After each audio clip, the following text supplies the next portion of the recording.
신약 야고보서 1장 22절부터 27절. 너희는 말씀을 행하는 자가 되고 듣기만 하여 자신을 속이는 자가 되지 말라. 누구든지 말씀을 듣고 행하지 아니하면 그는 거울로 자기의 생긴 얼굴을 보는 사람과 같아서 제 자신을 보고 가서 그 모습이 어떠했는지를 곧 잊어버리거니와 자유롭게 하는 온전한 율법을 들여다보고 있는 자는 듣고 잊어버린 자가 아니요 실천하는 자니 이 사람은 그 행하는 일에 복을 받으리라. 누구든지 스스로 경건하다 생각하며 자기 혀를 제갈 물리지 아니하고 자기 마음을 속이면 이 사람의 경건은 헛것이라. 하나님 아버지 앞에서 정결하고 더러움이 없는 경건은 곧 고아와 과부를 그 환난 중에 돌보고 또 자기를 지켜 새 속에 물들지 아니하는 그것이니라. 아멘. 지난주 본문이요. 우금리 공동체 생활하면서 했기 때문에 지난주 이렇게 빠지신 분들 계신데 지난주 본문이 19절부터 25절까지였어요. 19절부터 25절까지가 중요한 단락 단위를 가지고 있고 그리고 1장 26절, 27절 이제 끝에 두 절이 남거든요. 이 두 절은 그 두 절대로 아주 중요한 또 주제를 말하고 있는데 그것은 앞에 본문하고 반드시 연결이 됩니다. 그래서 중첩에서 자꾸 볼 수밖에 없는 것은 단락이 나눠졌지만 앞에 단락하고 또 전체적으로 중요한 포인트가 연결되는 부분들이 있기 때문에 그렇게 중접해서 볼 수밖에 없는 것 같아요. 그래서 19절부터 27절까지가 한 단락으로 다뤄서 보면 또 가장 좋은데 또 그러기에는 설교 한 편을 통해서 다 다루기는 조금 복합적인 것이 많아서 그렇게 중첩해서 두 번으로 이렇게 설교를 하게 됩니다. 오늘 설교 제목이 자기 마음을 속이면 이렇게 했습니다. 지난주 설교는 실천하는 자 이렇게 됐는데 실천하는 자라는 지난주 본문 안에서도 아주 중요한 게 속인다라는 이 문제하고 중요한 주제가 있어서 지난주에는 실천에 대한 방점을 두고 좀 본문을 봤고요. 오늘은 그 실천이라는 주제 안에 속인다는 주제가 또 중요한 주제가 돼요. 그래서 오늘 주제를 자기 마음을 속이면 이렇게 해서 어떤 사람은 야고보서 1장 이렇게 하면 딱 머릿속에 암기하는 구절이 딱 하나 있어요. 바로 딱 떠오르는 뭘까요? 27절이에요. 27절은 제자 훈련을 한다든지 성경을 실제적 삶의 실천의 관점에서 공부하고 훈련할 때 27절은 성경 전체에서 중요한 구절을 5개를 뽑아라, 10개를 뽑아라 했을 때 반드시 들어가고 남는 중요성이 있는 구절입니다. 그래서 27절은 상식적으로 암기할 정도로 제자도의 관점에서는 중요하게 암기하고 익숙한 본문입니다. 그럼에도 불구하고 한두 절을 통해서 성경을 기억하고 그것을 어떤 신앙의 어떤 그림을 그린다는 것은 굉장히 어리석은 짓입니다. 성경은 굉장히 복잡다단한 다양한 층위의 지적 개념들이 통합되어 있기 때문에 한두 절을 암송하면 거기에 딸려오는 고구마 줄기는 그 한두 줄기보다 엄청나게 많은 것들이 연계돼서 복합적으로 그것이 이해되지 않으면 그 단순한 표현된 언어로서의 그 한 절이라는 것은 굉장히 위험할 수 있습니다. 그래서 그런 의미에서 지난주도 실천이라는 것은 그냥 실천이 아니라고 이야기했습니다.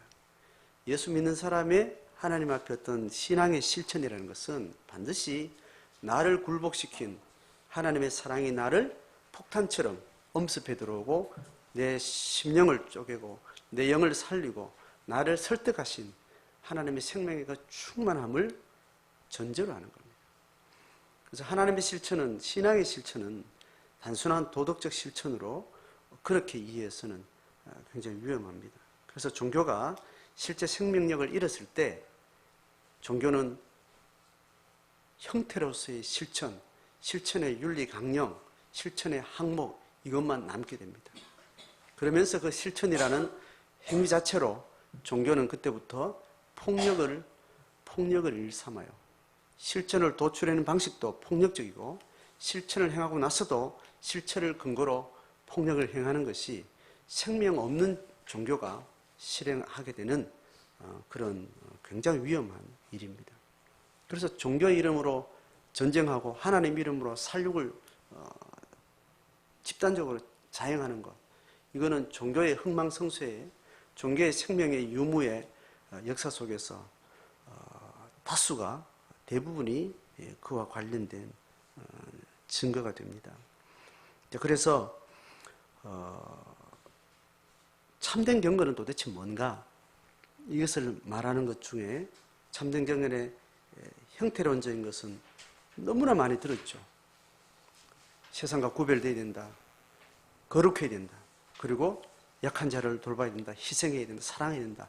수많은 윤리 강령에 해당하는 실천적 언어는 우리에게 너무나 많이 들려왔지만 그것을 가능하게 있는 내적 힘이 하늘로부터 임하는 은사와 온갖 선물이 다 위로부터 빛들의 아버지께로부터 내린다라는 이 체험을 통해서 우리가 실천하는 실천의 근원이 하늘 생명으로부터 온다는 것에 대한 그 사실은 경험하고 체험한 사람만이 아는 비밀이라고 이야기했습니다. 아무리 가르쳐도, 아무리 개념적으로 전달해도 그 실제를 경험하지 않는 사람은 상상할 수 없는 그 신비세계에 있다는 것에 대해서 성경은 계속해서 이야기를 하고 있는 거죠. 자, 그런 차원에서 오늘 참된 경건이 우리한테 이야기하는 쉽게 놓칠 수 있는 그 부분을 이야기하는데 26절 하반절에 자기 마음을부터 시작. 자기 마음을 속이면 이 사람의 경건은 헛것이라. 자, 경건이 실패하는 중요한 포인트가 있는데 그것은 속임수와 관련이다.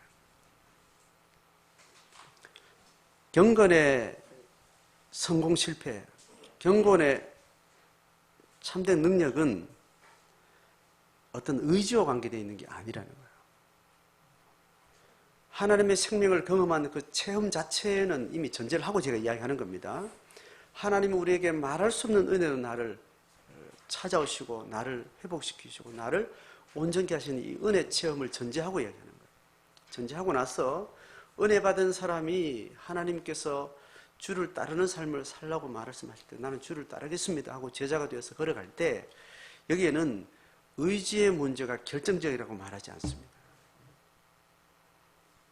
의지는 언제 좌절되는가 하면 의지가 신선하고 의지가 정직하고 의지가 명확관함에도 불구하고 의지는 언제 실패하는가 하면 의지를 좌절케 하는 속임수가 있다는 걸 이야기합니다.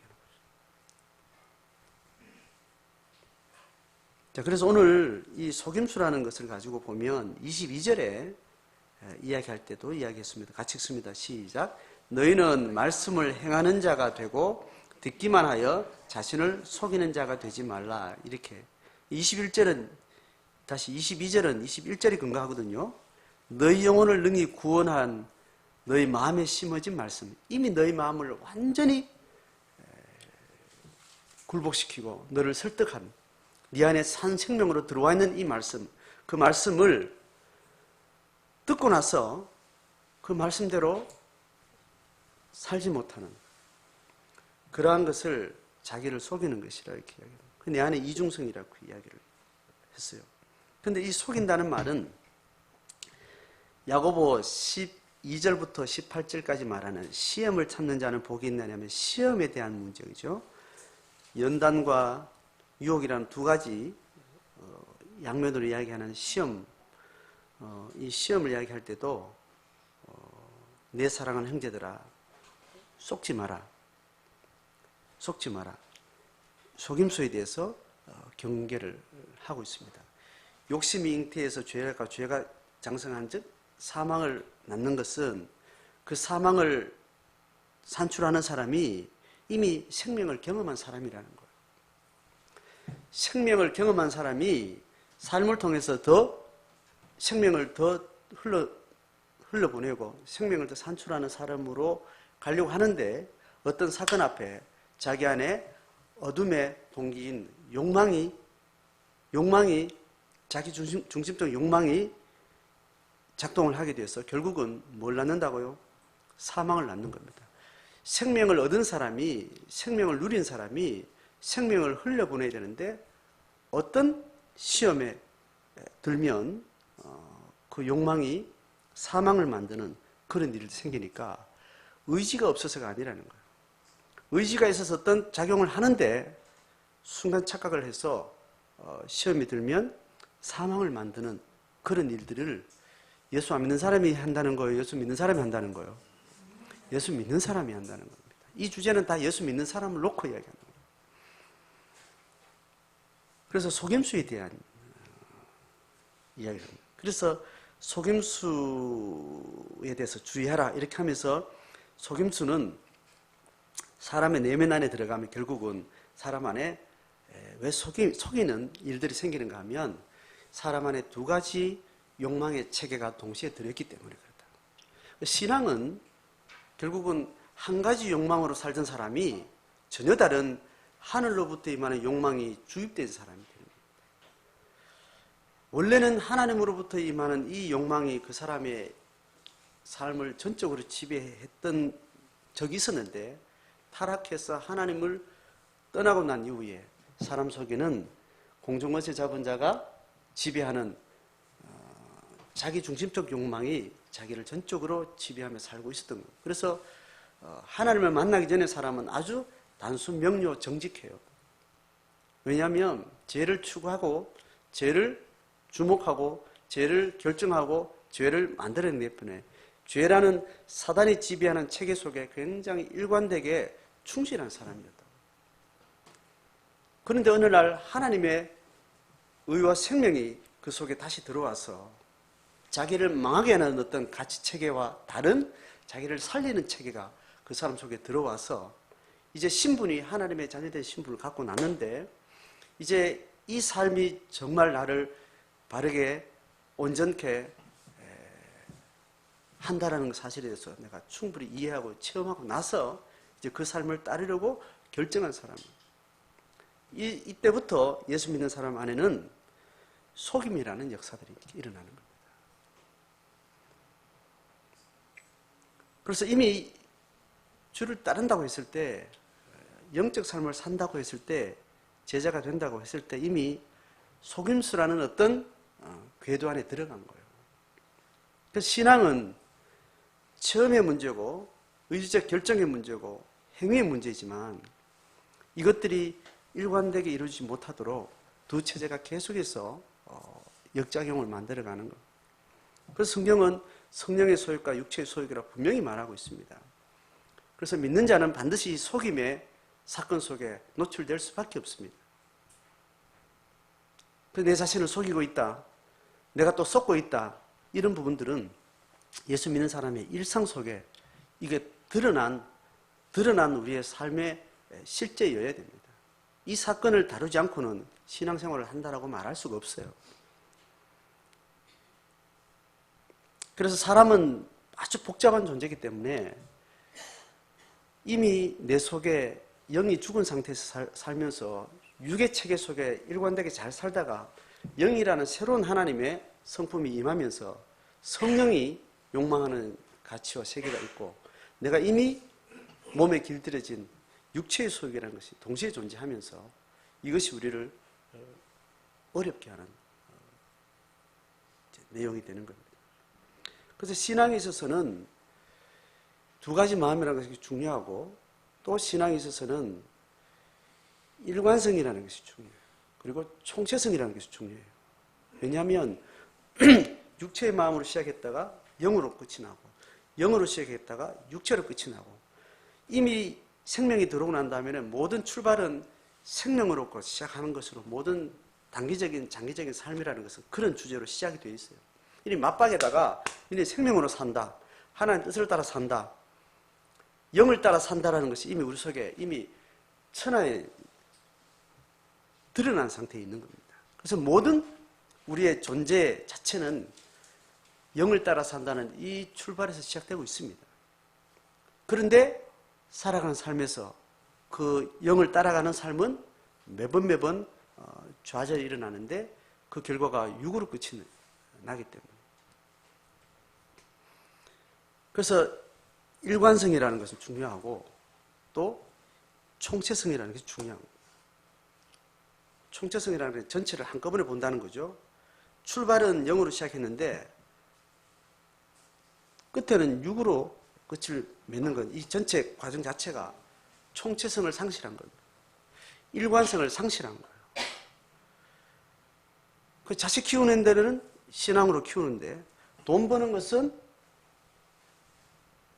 세속으로 돈을 벌고 이제 이것이 영으로 시작했는데 육으로 맞추고 육의 어떤 사건을 가지고 영에다 끌어오고 이런 혼란들이 신앙이라는 장 안에서 이렇게 일어나는 이렇게 일들인 거죠. 그런 면에서는 내 존재 전체를 신앙이라는 주제로 선언한 이 언명이 삶의 각 영역에서 일관되게 그것이 일어나야 돼요. 그래서 그것이 총체적으로 삶의 모든 영역이 내가 신앙으로 산다는 이 선언으로 총체성으로 삶이 잘 세워져야 되는 거예요.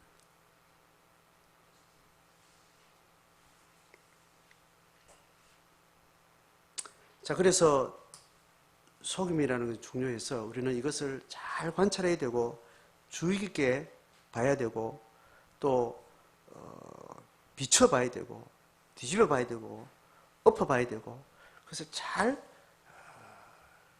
주의 깊게 다뤄야 되는 거예요.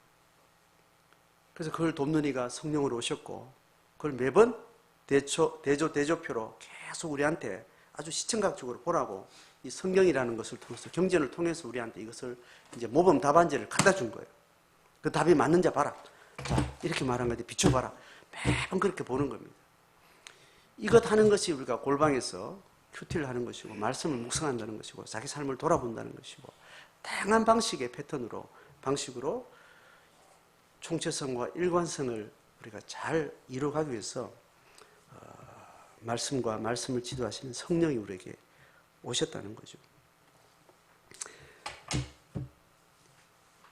신앙의 이름으로 말하는 이 총체성과 일관성 이것은 그냥 일반 은총의 영역에서도 인간의 삶과 인간의 내적 건강성과 성숙도와 아주 밀접한 관계가 있어서 예수 없이 사는 사람들도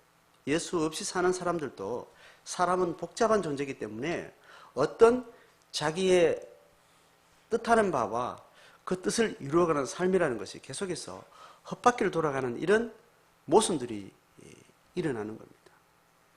이거는 예수 없는 사람들이 다 앞따르고 뒤따르고 앞에서 자기중심이면 뒤에서 자기중심이면 이게 일관적으로 자기중심적으로 살면 다른 사람 앞에는 앞따르고 뒤따르는 일들이 생기는 거예요. 그래서 예수 없이 사는 삶 자체가 자기중심이기 때문에 옆에 사람 중심이 아니기 때문에 자기중심적으로 살아가면 상황 따라 자기중심을 가지고 가기 때문에 이런 상황에는 이렇게 했다가 저런 상황에는 저렇게 했다가 자기로서는 일관성이 있어요. 그런데 옆에 사람 보기에는 일관성이 없는 겁니다. 이런 혼란들이 있어서 인간의 일관성과 인간의 일반은총 영역에서 건강한 생명이라는 뭔가 이렇게 했을 때 인간의 내면에 아주 복잡한 거짓됨이 숨어 있더라는 겁니다. 그래서 인간 심리를 잘 관찰해 보니까 사람은 자기 스스로 속이지 않으려고 해도 자기 안에 자기 중심성이 자꾸 속이는 일들이 생기는 건데 그것을 본인이 못 알아차리더라는 거예요. 자기 중심성이라는 어떤 이걸 가지고 쭉 가다 보니까 이게 내 눈에는 계속 이게 앞따르고 뒤따르는 게 아닌데 옆 사람 보기에는 이게 앞따르고 뒤따르는 것을 본인이 인식하지 못한다는 거예요. 그래서 발견한 심리학적인 용어가 뭐냐면 무의식이라는 세계가 있는 거예요. 내가 의식을 하고 가는 데는 이게 바르다고 계속 가는데 나는 일관되게 간다니까요. 그런데 옆에 사람 보기에는 어제하고 오늘 다르고 아까하고 말하고 행동이 다른 이것들이 드러나는데 그것을 자기가 모르더라는 거예요. 그 모르더라는 자기 안에 모르는 상태에서 자기가 알고 있는 상태에서는 바르게 간다고 생각하는데 모르는 영역에서는 이게 바르고 가는데 옆 사람 보기에 틀린 것에 대해서 인지가 안 되는 상태. 그걸 가지고 인간의 무의식이라고 이렇게 설명을 하는 겁니다. 그러다 보니까 내한테도 바르고 저 사람한테도 바른 상식선에서 하나님의 생명 원리이긴 하지만 영적이지 않은 이 생명 가치를 일반은총이라고 이야기를 합니다. 종교성이 배제되고 하나님의 신성이 탈색된 상태에서 하나님의 생명 가치가 우리 가운데 드러나는 것을 일반은총이라고 이야기한다고요. 그래서 그 안에서 예수 안 믿는 사람도 우리가 함께 서로가 복된 길이 뭔가 있을 때는 인간의 내면 안에 의식과 무의식에 이 괴리들이 있어서 굉장히 의도하지 않은 상태에서 다른 사람을 계속 어렵게 만들고 힘들게 하고 다른 사람을 괴롭게 하고 많은 사람을 아프게 하니 이걸 회복하려고 사람을 연구하다 보니까 무의식이라는 게 있더라는 겁니다.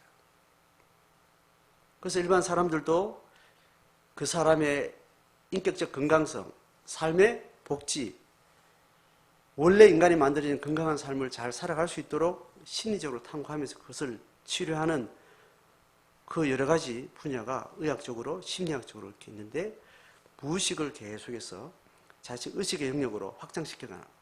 그래서 상담이라는 영역에 들어가면 내가 인지하지 못했던 내 마음속에 심리적으로 작동하는 많은 기제들을 많이 학문적으로 연구해서 그것을 터득하게 되는 거죠. 그래서 나는 이런 심리 현상이 있구나. 이런 기질이구나. 내 기질과 다른 기질들이라는 것이 있구나. 인간이라는 것이 굉장히 복잡하구나. 또 다양하구나. 이걸 객관적으로 알면서 내가 이렇게 하면 저 사람은 이렇게 느낄 것이라는 생각도 하게 되고 내가 이렇게 한다는 것은 내가 무의식은 이렇게 삐뚤어질 수도 있구나. 이런 것들을 배우게 되면서 자기를 객관화하는 그런 공부를 많이 하게 되죠. 이 일반은총도 하나님의 영적 세계를 전체적으로 총체적으로 보면 하나님의 진리 안에서 속임이라는 사건 가운데 계속해서 우리 가운데 맞닥뜨리는 사건이 됩니다. 자, 그렇게 해서 우리는 자기 스스로를 속이는 것이 조금만 자기의 어제 했던 말, 어제 생각했던 것들을 잘 돌아보면 내 안에 속임수가 있다는 것에 대해서 알 수도 있고요. 그건 깊이 관찰하고 깊이 돌아보면 본인도 알 수 있어요. 그런데 다른 사람이 함께 돌아보면 더 잘 알 수 있죠. 그래서 나와 옆에 사람이 인지 안에서 알 수 있는 자기 일관성과 총체성을 넘어서서 우리가 아무리 내 혼자 궁리하고 돌아보고 기억하고 뒤집어 봐도 잘 모르는 영역을 우리는 무의식이라는 일반은총의 학문을 통해서 또 우리가 또 배우게 되는 겁니다. 그래서 이런 공부들은 신앙생활에 굉장히 중요한 주제가 되는 거죠. 자, 그것을 좀 오늘 이야기를 하고 있습니다. 자, 그래서 오늘 26절로 다시 돌아가면 자기 마음을 속이면 이 경건은 헛방이다는 겁니다. 자, 그러면 경건이 뭔가 하면 경건은요, 헬라어로 보면 경건은 신성이라고 이야기를 해요. 경건이라고 해석된 여러 가지 중에 경건이라고 말해준 그게 종교성을 말하기도 하고 종교성보다는 근본적으로 신성이라는 것과 연결되어 있어요. 그러니까 신을 닮아가는 것, 이것을 경건이라고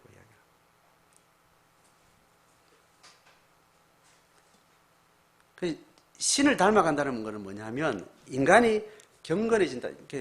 기독교 신앙 안에서 인간이 경건해진다는 말은 하나님을 배제하고 살았던 삶이 육으로만 살던 사람이 죽었던 영이 살아나고 영성이 개발되어져서 영적 존재인 하나님의 존재를 인식하고 하나님의 계시를 내가 영감을 통해서 하나의 지식으로 사건으로 자기 삶에 받아들인 사람이 그 하나님의 신성을 닮아가고 그 신성에 몰입하고 신성에 연합해가는, 그래서 내 영적인 삶이 모든 육적인 삶 전체를 지배하는 삶으로 가는 거예요.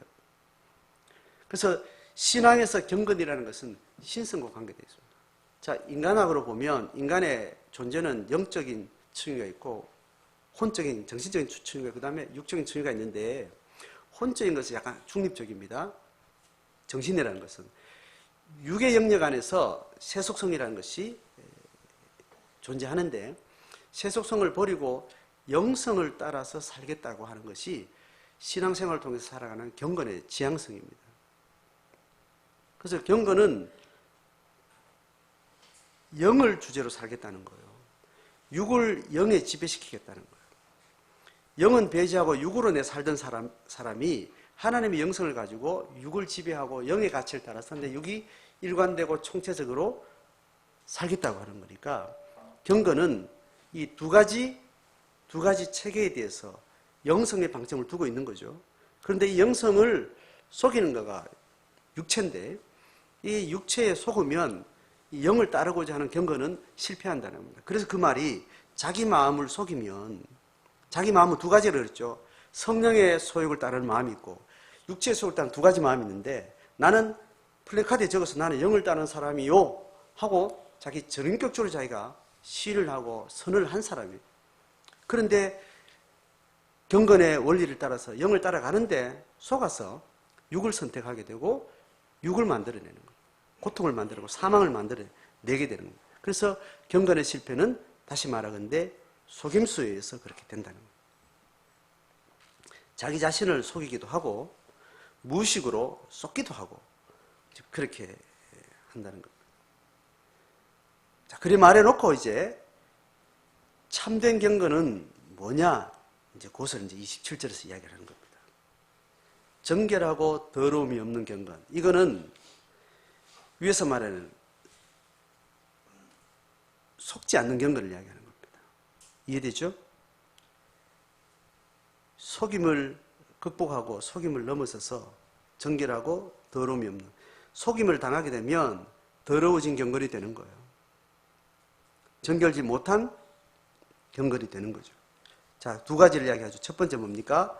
곧 고아와 과부를 그 환난 중에 돌아보는 겁니다. 고통하는 약자를 향해서 그들의 편이 되어서 그들을 돌보는 일들에 우리가 부름받은 겁니다. 영적 고통, 정신적 고통, 심리적 고통, 사회적 고통, 육체적 고통 모든 고통은 영적 고통의 그림자인데 그 영적 고통을 돌보는 것 그것이 하나님의 생명을 얻은 사람이 모든 종류의 고통으로부터 해방받은 자가 이제 고통을 계속 안고 있는 자들을 향해서 하나님의 생명으로만 치유할 수밖에 없는 그 고통의 당사자들에게 돌보는 일을 하는 것. 이게 예수를 만나고 나서 영적으로 모든 고통으로부터 해방당한 자들이 사는 원리예요. 이것이 고아와 과부는 율법에서 이야기하는 예수 믿은 하나님의 백성이 된 이스라엘 공동체 전체 윤리 강령의 첫 번째 이야기입니다. 그래서 이스라엘 백성들이 시내산에서 언약을 취하고 받아서 가나안으로 들어가는데 그 부름이 뭐냐면 그 가나안이 애굽하고 다른 것은 가나안은 노예를 많이 만들어내는 세상이에요. 다시 가나안이 아니고 애굽은 노예를 굉장히 많이 만들어내요. 고아와 과부는 무조건 노예로 붙들려가는 겁니다. 고아는 무조건 지켜줄 사람이 없기 때문에 바로 노예로 팔려가요. 과부도 바로 노예로 팔려갑니다. 죽지 않으면 노예로 팔려갑니다. 생명을 유지하려면 노예가 돼야 돼요. 종이 돼야 되는 겁니다. 그래서 애굽 문명은 하나님을 따르는 인류 문명은 끊임없이 노예를 많이 만들어내는 것이 장땡입니다. 노예를 많이 만들어내는 국가가 부강한 국가. 노예 많이 만들어내는 권력이 강력한 권력. 그렇게 등식이 일어나는 겁니다. 그 고통을 계속해서 산출하는 그 문명이 애굽 문명이 발전하면 발전할수록 그 애굽 문명을 딛고 바치는 그 모든 힘은 노예 노동력이에요.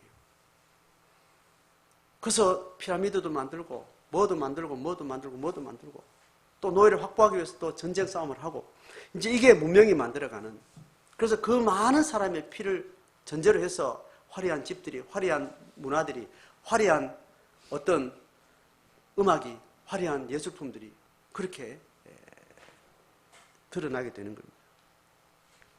근데 거기서부터 구원받은 모든 고통에 짐을 지고 있던 그들을 그대로 빼서 고통을 면케하고 이제 자유인이 되어서 이스라엘 백성들을 가나안에다 넣고, 이 세상은 고아와 과부가 종이 되는, 노예가 만들어지는 그런 사회가 아닌, 노예가 끝장나는, 노예가 해방되는 그런 세상을 만든 것이 이스라엘 국가가 받은 율법의 국가예요. 율법의 사회였다는 거예요. 그건 신약 성경 그대로 다시 연결이 되는 거죠. 삼경유를 통해서 예수 생명을 얻은 사람은 모든 이 땅에 어떤 우상에 지배받는 모든 종노릇으로부터 자유케 되는 것. 이제 그것을 먼저 믿은 자들이 중보자로서 그 일을 만들어가는 겁니다. 그래서 환난 중에 고아와 과부를, 고통하는 자들을 돌아보는 것. 그것이 하나님의 나라를 사는 사람의 삶의 주제인 겁니다. 그러니까 두 번째는 뭡니까? 같이 읽습니다. 또 시작. 또 자기를 지켜 세속에 물들지 아니하는 그것이라. 여기서 얘기하는 세속은 뭐예요? 가나안이요, 애굽이에요? 네? 세속은 애굽이에요. 애굽은 뭐 하는 데라고요? 뭐를 만드는 곳이라고요? 종을 만들어내는 곳이요. 종을 산출하는 것이에요. 고통을 많이 만들어내는 것. 고통이 많이 만들어질수록 그 고통을 기반으로 해서 화려한 자기중심적 향락들이 세워지는 그 문명이라고 이야기한 겁니다. 그래서 그 고통하는 자들을 돌보려면 뭐를 끊어야 돼요?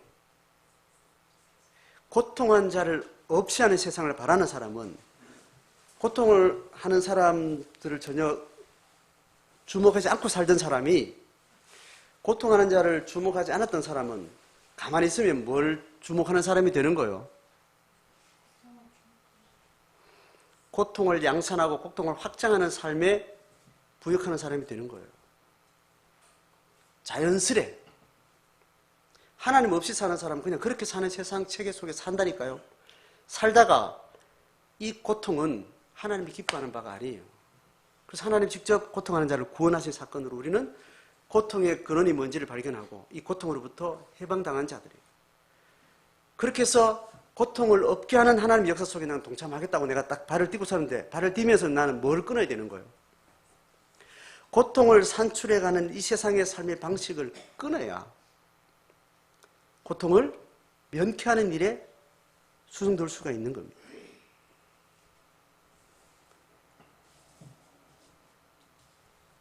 이 두 가지가 모순적이다라는 거예요.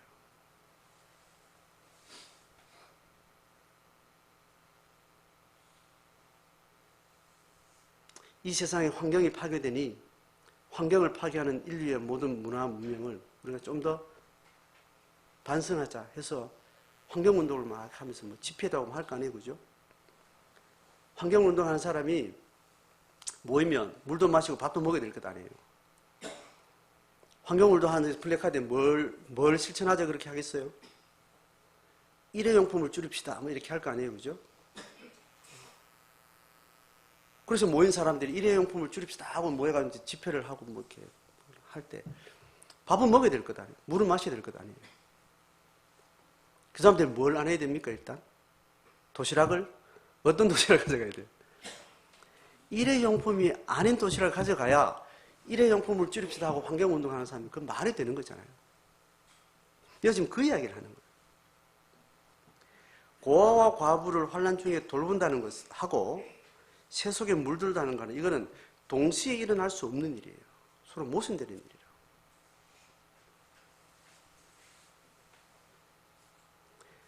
자기를 지켜 세속에 물들지 아니한다는 것이 곧 당구의 3쿠션을 여러분 알죠?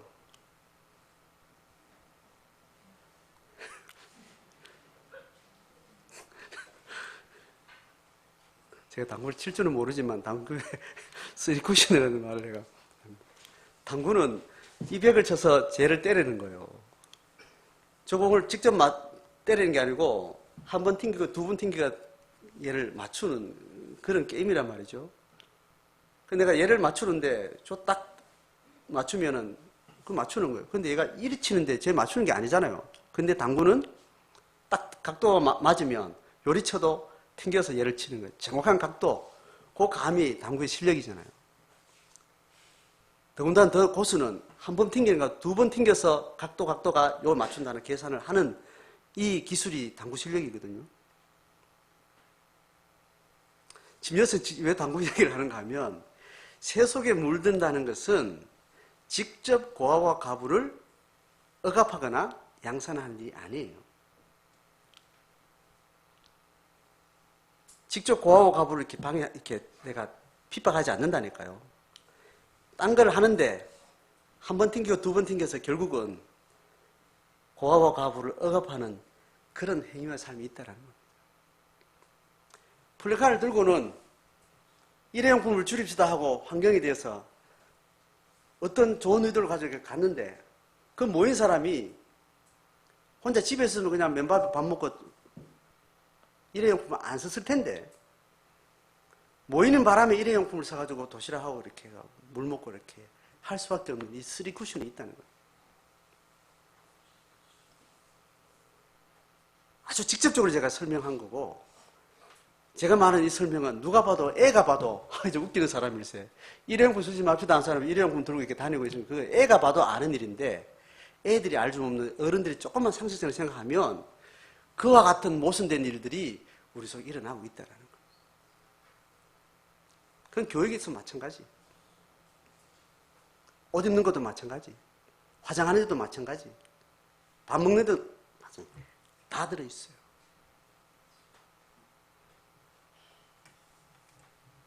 그래서 자기를 지켜 새 속에 물드는 것은 여기에 속임수가 있다는 거예요. 누가 봐도 가난한 자를 억압하는 일은 직접 하지 않아요. 사탄이 그렇게 어리석지 않습니다. 아주 양의 탈을 쓰고 아주 고고한 방식으로 가난한 자들을 억압하게 하는 겁니다. 어떤 사람은 의도적으로 그걸 할지 모르지만 사람들이 모른다는 거예요. 속는 거예요. 인간의 삶이라는 것은 워낙 거대한 조직으로 흘러가기 때문에 눈에 다 들어오지 않는 세상이 굴러가고 있잖아요. 그런데도 지구 반대편의 어떤 사건과 오늘 우리 사건은 물리적으로 전혀 다른 세계에 있는데 인간의 삶이라는 것은 다 나비 효과를 가지고 다 연결되어 있는 겁니다. 그러니 눈에 보이지 않는 지구 반대편에 다른 많은 사건들이 오늘 많이 모아져서 오늘 내 앞에 어떤 사건을 만들고 있다는 것이다. 인간은 모르는 거예요.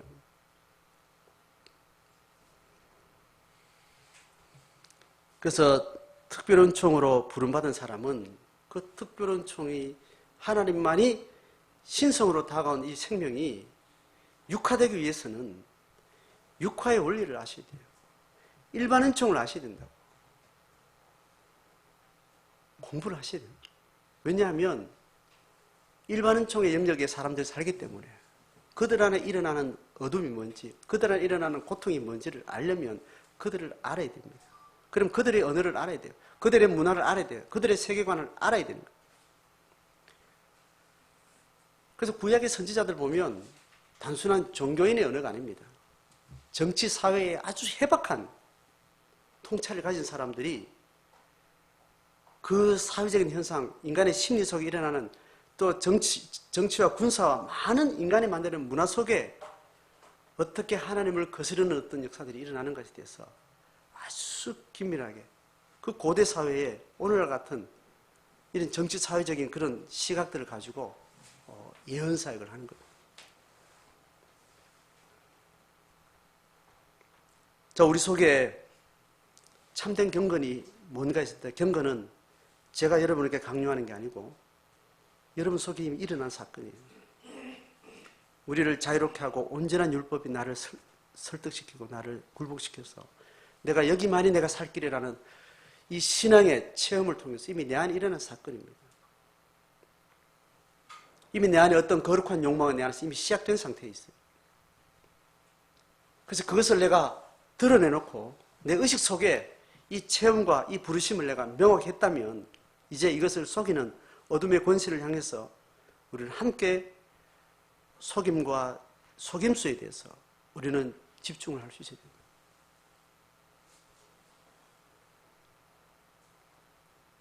그래서 고통하는 약자를 향해서 살겠다는 마음을 가지려면 내가 좀 더 나은 삶을 살겠다, 부유한 삶을 더 가진 사람 살겠다는 이 욕망 자체가 끊어져야 됩니다. 자기 분복을 잘 파악하지 못하는 사람은 자동적으로 상향성을 향해서 자기 삶의 체계를 만들어가는 거예요. 자기 분복을 할 그 분복 한계 속에서 자기를 딱 의식적으로 멈춰야 하향적인 삶에 대해서 자기 삶을 집중할 수가 있습니다. 시간을 확보해야 돼요. 건강을 확보해야 됩니다. 공간을 차지해야 그 시간과 공간 안에 고아와 과부들이 있기 때문에 고아와 과부들에게 접근할 수 있는 모든 시간 공간이 차단된 상태에서 살고 있으니 우리가 이야기하는 이 선언은 다 헛것이 되는 거예요. 건강관리를 잘해야 잘 섬긴다는 말이 됩니다. 세상을 잘 공부해야 세상을 섬긴다는 말에 의미가 있습니다. 하늘이 부르신 이 하향성의 삶, 고아와 과부를 돌아보는 이 삶은 내가 상향성으로 살고 있는 것이 의식과 무의식 속에서 계속해서 내 안에서, 내 삶 속에서 나를 시공간적으로 지배하고 있는 상황에서는 그게 불가능합니다.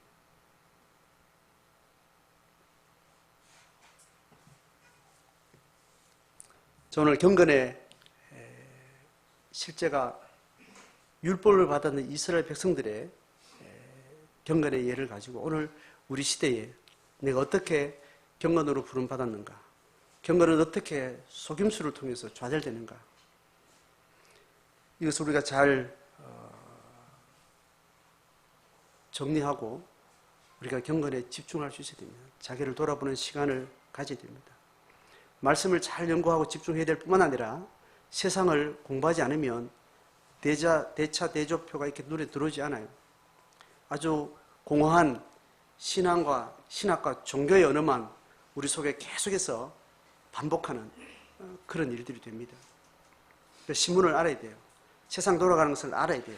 여기에 어떤 속임수가 있는지를 알아야 이 생명 있는 말씀이 이 공허한 신학적인 종교적인 용어로 끝나지 않고 삶의 실제로 경건에 승리할 수 있습니다. 그런 제자가, 그런 공동체가, 그런 교회가 되기를 주의 이름으로 축복합니다.